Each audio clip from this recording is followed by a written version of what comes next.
चला दो। चल गया। प्यारे बच्चों, नमस्कार भाई। तो कैसे हैं भाई आप सभी लोग?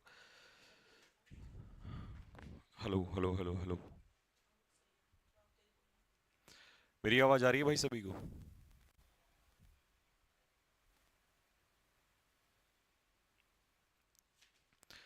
एक बार कमेंट में लिख के बताना क्या मेरी आवाज आ रही है सभी को।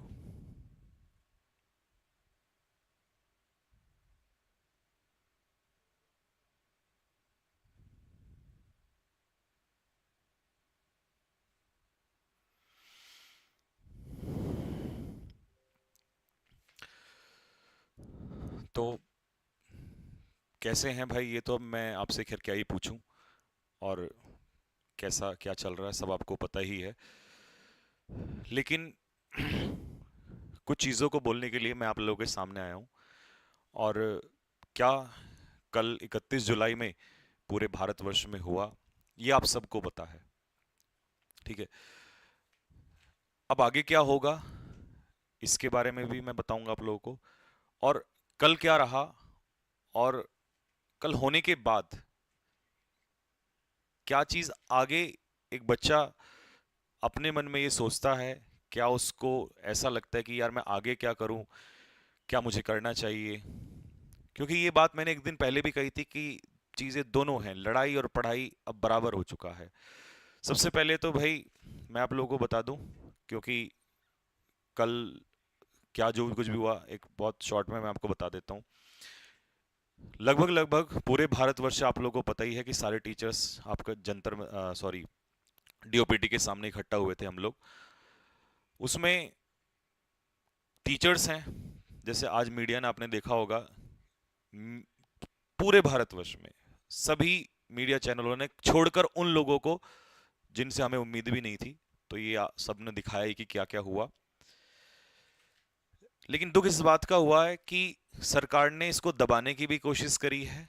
और दबाने के अलावा और जितने टीचर्स सामने आए उनके खिलाफ अब कार्रवाई भी स्टार्ट कर दी है। आपको पता होगा कि एफआईआर होनी स्टार्ट हो चुकी है।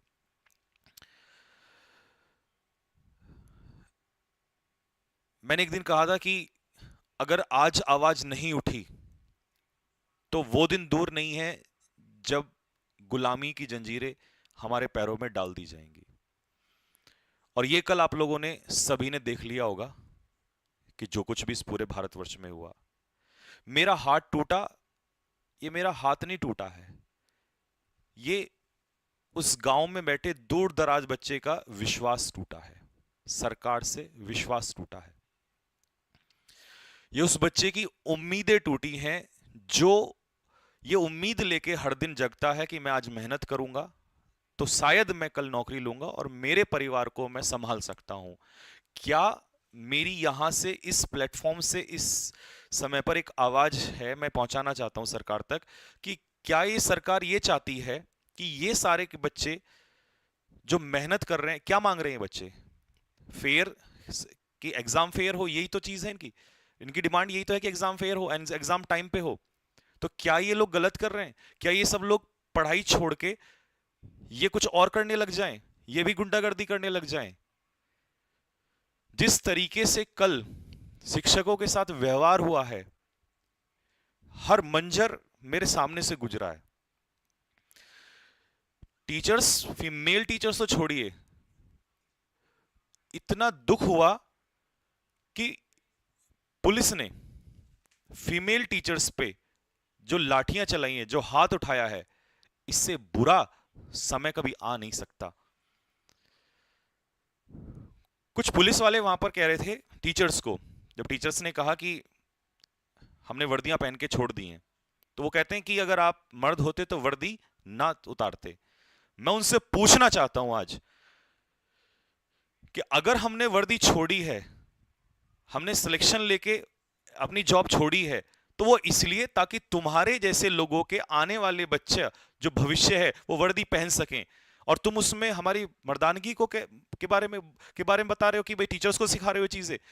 और तुम्हें भी जिसने किस कभी पढ़ाया हो, तुम भी कभी पहुंचे होंगे, तो वो एक शिक्षक ही रहा होगा। और आने वाले समय में याद रखना, वो तुम्हारे जो बच्चे हैं ना, वो भी किसी शिक्षक से ही पढ़ रहे होंगे। हमारे खिलाफ एक मुहिम चलाई जा रही है कि ये लोग जो है माफिया हैं। हम माफिया हैं? आपके ही बच्चे, मैं आज खुलासा करूं इस यहां पे सामने, जब हमें पुलिस पकड़ के ले जा रही थी, हमें थाने में रखा गया। आपको पता है वहां पर जो जिन ऑफिसर्स ने ये बोला था उस समय पर, उन्होंने कहा कि आप लोग माफिया लोग हैं। तो मेरा एक सवाल है, जब हम थाने में वहां बैठे, उस थाने में जिसमें हम बैठे, वहां हमसे पढ़े हुए बच्चे थे वहां पर, उनकी आंखों में आंसू थे। बस फर्क इतना है कि वो लोग आवाज नहीं उठा पा रहे थे, क्योंकि उनसे जो बड़े लोग हैं उनके ऑर्डर आ चुके थे। तो जिन बच्चों जो वो सिलेक्शन हुए, मैं तो और सब छोड़ दीजिए, आप ही के डिपार्टमेंट में लोग हैं, और वो जो बच्चे वहां वो जो बच्चे वहां सिलेक्टेड बैठे हैं, आपके थानों में ही जो बच्चे बैठे हैं, तो वो इन्हीं माफियाओं से पढ़ के बैठे हुए हैं। हम माफिया लोग हैं। हमारी आवाज को दबाने के लिए अब आईटी सेल और नेगेटिव चीजें फैलाने शुरू कर दिया है। लेकिन मैं यहां से कहना चाह रहा हूं, ये आवाज ना रुकी थी, ना रुकेगी, आगे भी नहीं रुकेगी। क्या कर लोगे? ज्यादा फांसी लगा दोगे ना हम लोगों को? हमने तो जिस दिन अपनी नौकरियां छोड़ी थी, उस दिन ठान लिया था कि अब हम रुकने वाले नहीं हैं। अगर गलत होगा तो हम उसके खिलाफ आवाज उठाएंगे। हमारे हाथ तोड़े हैं ना, हमें जान से भी मार दोगे तो हम गोली भी सामने सीने पे खाने के लिए तैयार है, पर पीछे नहीं हटने वाले हम लोग। सिर्फ इस वजह से कि हम बच्चों की आवाज उठाने गए थे। क्या गलती है टीचर्स की? और मैं बच्चों से ही पूछना चाहता हूं, और बच्चों के अलावा मैं उनके पेरेंट्स से भी पूछना चाहता हूं, जो टीचर वहां आवाज उठाने गए हैं, या जो टीचर ने आवाज उठाई, जिन्होंने ये लाठियां खाई हैं, जो वहां पर जिनके ऊपर एफआईआर आज हो रही हैं, क्या कमी है उन लोगों को? क्या दिक्कत है उन लोगों को? हम भी किसी के मां के बेटे हैं। हमारे घर वालों पे क्या बीती होगी? तो अगर कल आवाज उठती है और आप लोगों के लिए हम लड़ते हैं, तो वहां पे मैं ये चाहता हूं कि स्टूडेंट्स से ज्यादा उनके परिवार वाले साथ होने चाहिए। क्योंकि अगर परिवार वाले साथ नहीं है, नौकरी के किसको चाहिए? बच्चे को ही नहीं चाहिए, उसके पूरे परिवार को चाहिए। पूरी फैमिली को क्यों नहीं आती है सामने? आज हम मोबाइल में देख के तो केवल मोबाइल की लड़ाई कब तक लड़ती है, डिजिटल लड़ाई कब तक लड़ते रहेंगे हम? और मेरी बात याद रख लेना, आज मैं कल रहूं ना रहूं, लेकिन एक बात याद रख लेना, अगर यही आवाजें दबाई गई और ऐसे ही हम मोबाइल पे देखते रहे, तो गुलामी की जंजीरें हमारे पैरों में फिर से डाली जाएंगी और हम बोल नहीं पाएंगे।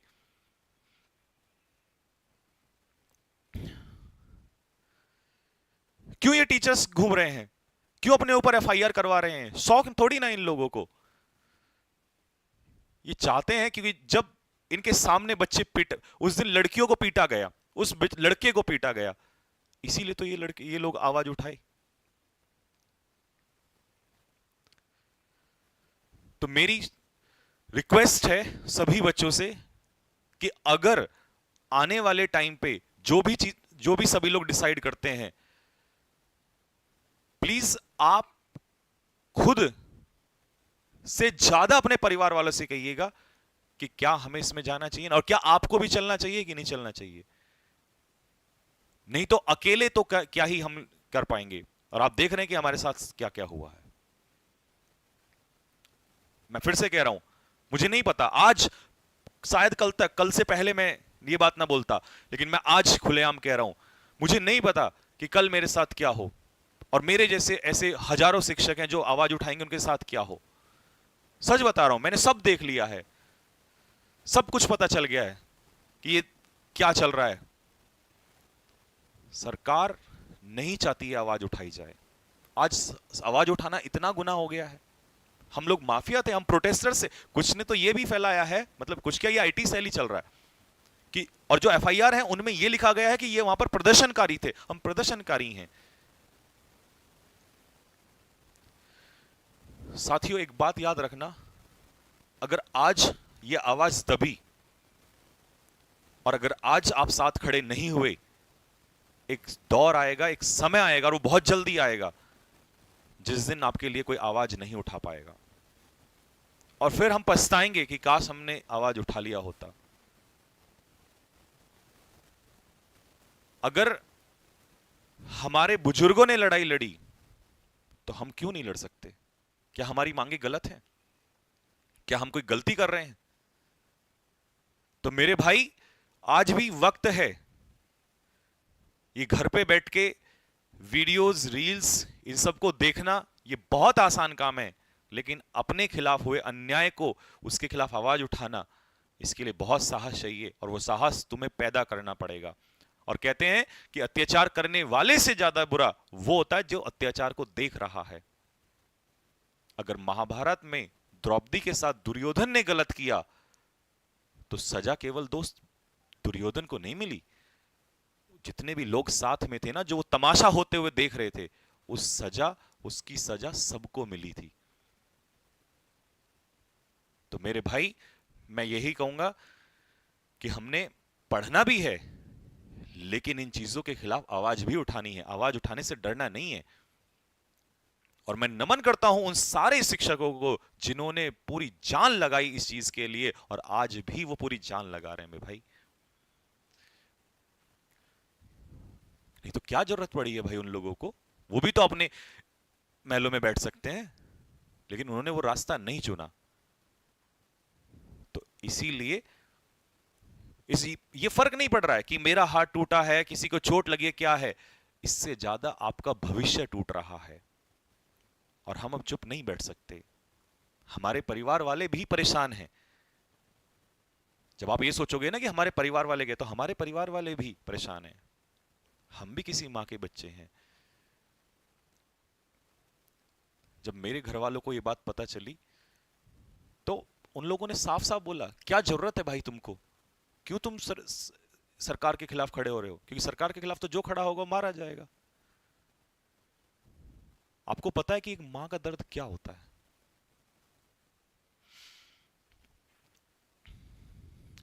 मेरे हाथ में इस बधी पट्टी को देख के ना, आज मेरी मां रो रही है, पर मैं नहीं रो रहा हूं। क्योंकि कल जब भगत सिंह को फांसी लगी थी तो उनकी मां भी रोई थी। पर अगर हम पीछे हट गए ना दोस्त, तो ध्यान रखना, लड़ने के लिए कल कोई और नहीं आएगा। इस बात को ध्यान से सुन लेना। अगर कभी भी आह्वान आपको किया जाता है अपनी आवाज को उठाने के लिए, तो आपको सभी को आना पड़ेगा। और चाहे लड़का हो या लड़की हो, सबको साथ आना पड़ेगा, क्योंकि हम आप लोगों के लिए लड़ रहे हैं। आपने देखा ना कल कितना बुरा हाल हुआ। तो मेरे दोस्त, ये लड़ाई थी, ये लड़ाई है, और ये लड़ाई रहेगी। अगर कोई ये सोचता है कि हमारे हाथ तोड़ के, हम पे एफआईआर करके हम शांत बैठ जाएंगे, हम अपनी जान दे सकते हैं, लेकिन पीछे नहीं हट सकते, चाहे कुछ भी हो जाए। और अब तो बिल्कुल नहीं हट सकते, क्योंकि लास्ट होता है इंसान को मौत का डर। अब हमें नहीं रहा है उस चीज का। क्या कर लोगे हमारा? मार दोगे? मार दो। आज हमें मार दोगे, कल किसी और कोई और हमारे जैसा आएगा। पीछे नहीं हट सकते हम इस चीज को।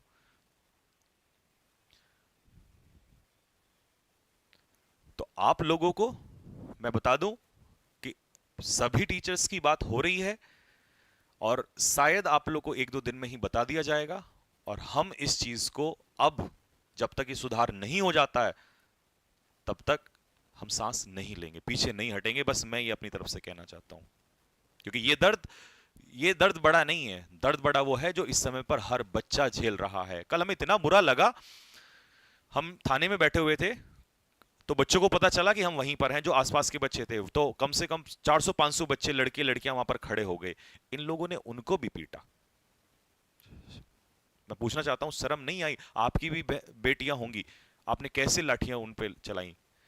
क्या वर्दी अगर तन पे आ जाती है तो जमीर मर जाता है क्या? और हमें आप वर्दी पहनने ना पहनने का पाठ सिखा रहे हैं।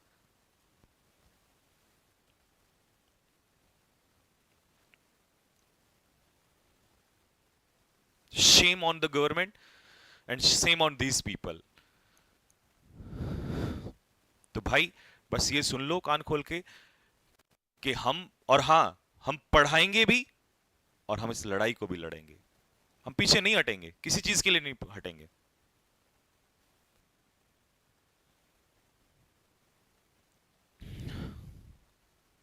तमाशा तमाशा बन गया इस देश का। जब भी कोई आवाज उठाता है उसी की आवाज को दबा दिया जाता है। और सबसे बड़ी बात, ज्यादातर लोगों को क्या बोला जाता है, सबको उपद्रवी बोला जाता है ना, सबको कुछ ना कुछ उल्टा बोला ही जाता है ना। हमारा क्या स्वार्थ है भाई, हमको क्या बोलोगे, हमको माफिया बोलोगे?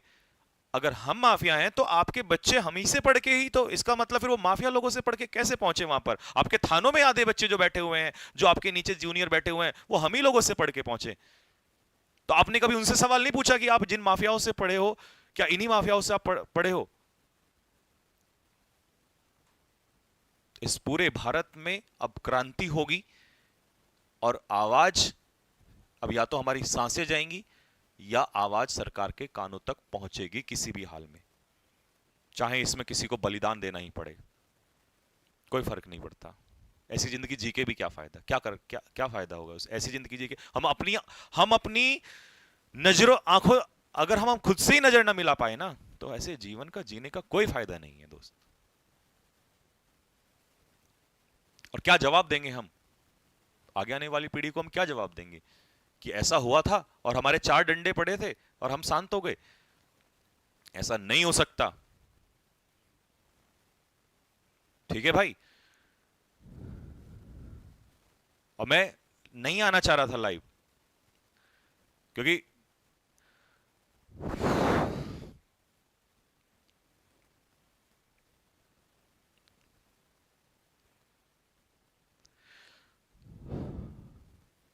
मेरी दादी घर में बैठ के ना, गांव में, उनको पता चला, उन्होंने देखा, वीडियो दिखाई होगी किसी ने, वो मुझसे कहती है कि तुझे मेरी कसम है, अगर तू अब निकला घर से बाहर, हम तुझे खोना नहीं चाहते। तो हर माँ को अपना बच्चा प्यारा है, हर कोई चाहता है कि कुछ गलत ना हो। लेकिन मैं सिर्फ इतना कहना चाहता हूं कि मैंने जो इस सिस्टम में देखा है ना, जो गलतियां, जो चीजें हुई है ना कल, इसके खिलाफ कोई और नहीं आ सकता दोस्त, आपको और हमको ही लड़ना पड़ेगा। और अगर आज नहीं लड़े, और सभी टीचर्स से रिक्वेस्ट है, क्योंकि हो सकता है कई टीचर्स को ऐसा लगे कि वो सोचें यार हम उस दिन गए थे, ये सब हमारे खिलाफ हुआ। प्लीज मेरी हाथ जोड़ के आप सभी से रिक्वेस्ट है कि अगर आप वास्तव में चाहते हो, तो अब जब भी चीजें की जाएं, जब भी सभी लोग डिसाइड करें, प्लीज जो लोग नहीं पहुंचे वो भी आइए। और ये ऑनलाइन ऑफलाइन का खेल नहीं हो खेलिए कि हम ऑनलाइन, जो ऑनलाइन पढ़ाते हैं वही जाएंगे। अगर आप ऑफलाइन पढ़ाते हैं, आप ऑनलाइन पढ़ाते हैं, आप कहीं भी पढ़ाते हैं, तो आप भी उतना ही सम्मान रखते हैं बच्चों के लिए। आप सभी आगे आइए। और लास्ट में मैं जाते जाते यही बोलूंगा कि बच्चे नहीं, इस बार माँ बाप भी सामने आइएगा। लड़के नहीं, लड़कियां भी सामने आइएगा। एक को मारेंगे, दो को मारेंगे, 10 को मारेंगे, कितने लोगों को जेल में डालेंगे? अब क्रांति होगी, और अगर हमारी गिरफ्तारी होगी तो हर युवा गिरफ्तार होने के लिए तैयार है। और मैं जाते जाते फिर कह रहा हूं कि मुझे नहीं पता अब हमारा भविष्य क्या है या हमारी जिंदगी कितनी है, बट अब इंकलाब होगा। इस भगत सिंह के देश में इंकलाब हुआ था, इंकलाब फिर से होगा दोस्तों, याद रखना इस बात को।